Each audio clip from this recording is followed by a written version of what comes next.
All right. Do I hear the banjo music? Or no, that's ukulele music off in the distance. Why? I think I do. I can almost hear it. Ah, there it is. Time for another Moment with Bob, brought to you by your friends at Offshore Drilling. Tonight's moment, I've always liked Chris Hedges. Hey, Mike. Yeah, except for that time back in 2008 when he said atheists were as dangerous as Christian fundamentalists. Remember? Yeah, I do.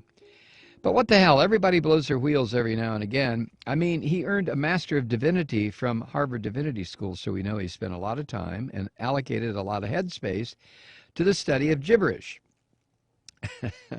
It was only natural some of that lunacy leaked out. But after the big blowout, I guess he called the mental health department of AAA and got on the road again. Anyway, his latest essay, We're Losing the Last Shreds of Legal Rights to Protect Ourselves from Oligarchy, that's the title, is another example of great Chris Hedges' writing. But he consistently has a problem with using the correct tenses of verbs. He insists on using the present or future tense when he should be using the past tense. We're not losing, we've lost. And he gets delusional. Quote, if we do not rapidly build militant mass movements to overthrow corporate tyranny, including breaking the back of the two-party duopoly that is the mask of corporate power, yeah, that'll happen, we will lose our liberty, end quote. And there he does it again. It's lost our liberty, not lose our liberty. What's with this guy? Maybe he's like the climate scientists who privately admit among themselves it's too late to do anything, but in public don't want to scare the public completely out of their minds. According to the page views at Op-Ed News, the most popular essay I've written was, From Now On, Our Biggest Mistake is Believing We Are Free. It was about Obama signing the National Defense Authorization Act on December 31st, 2011. You read it on the program on January 2nd. We lost our liberty a couple of years ago on New Year's Eve. The moment the ink dried, anyone could be picked up and held indefinitely. Anyone. Just because we haven't been nabbed yet doesn't mean we're walking around free. Years ago, I had a large fish, a tiger Oscar, I kept in a 100-gallon aquarium. Twice a month, I'd buy a dozen so-called feeder goldfish and dump them into Oscar's tank. Over the next couple of weeks, he'd rendition every single one of them. Once when Oscar was down to one goldfish, I went to the pet store for a new supply of feeders. The goldfish that survived 2 weeks of a ravenous Oscar had a distinctive black spot on his dorsal fin. I came back, dumped in the latest batch of feeders, and Oscar began renditioning. 2 weeks later, Oscar was down to one fish again, and before I went to the store, I noticed it was the surviving goldfish from the last batch, the one with the black spot on its fin. Goldfish aren't able to express themselves very well, and it was definitely a case of anthropomorphism on my part when I thought the fish looked pretty damn anxious. So I got out the net, scooped it up, and put it in another tank. I figured any fish who survived a month with Oscar deserved its freedom. Chris Hedges, Noam Chomsky, Daniel Ellsberg, journalist Alexa O'Brien, Revolution Truth founder Tangerine Bolin, Icelandic parliamentarian Brigitte Jonsdottir, and Occupy London activist Kay Wargala tried to get the Supreme Court, so to speak, to take Oscar out of our tank. The U.S. Supreme Court decided to refuse to hear the case. Now, let me digress just a moment. What he's talking about there is the National Defense Authorization Act. We talked about this earlier in the week.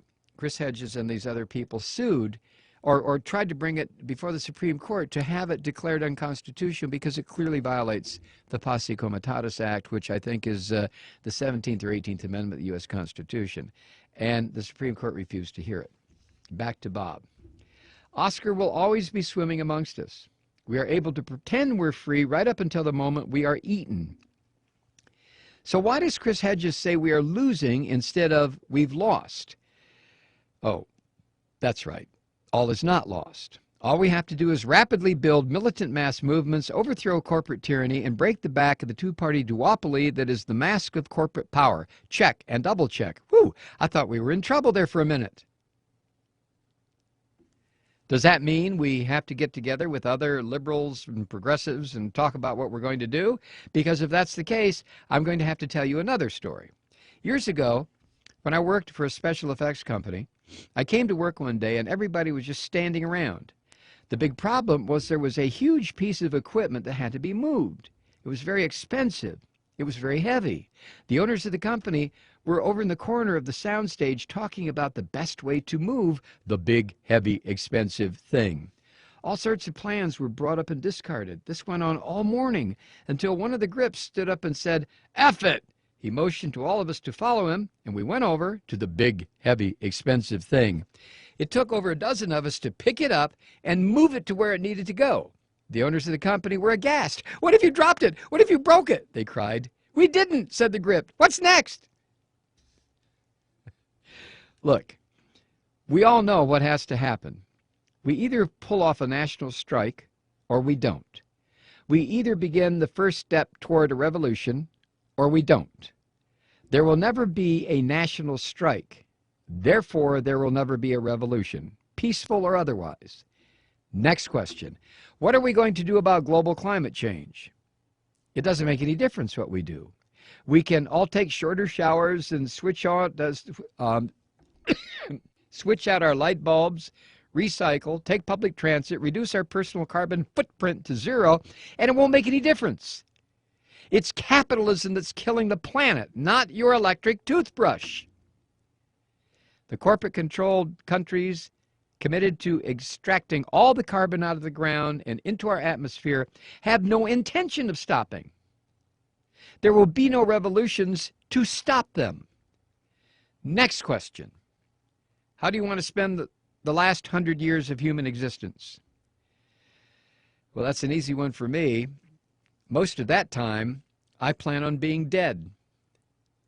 Next question. Regards from beautiful British Columbia, Bob.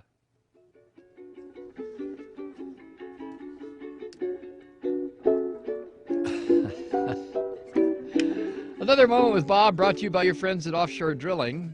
You can find this at Op-Ed News, you can find it at tvnewslive.org, and you can find it at superbeans.com, which is Bob's own personal website.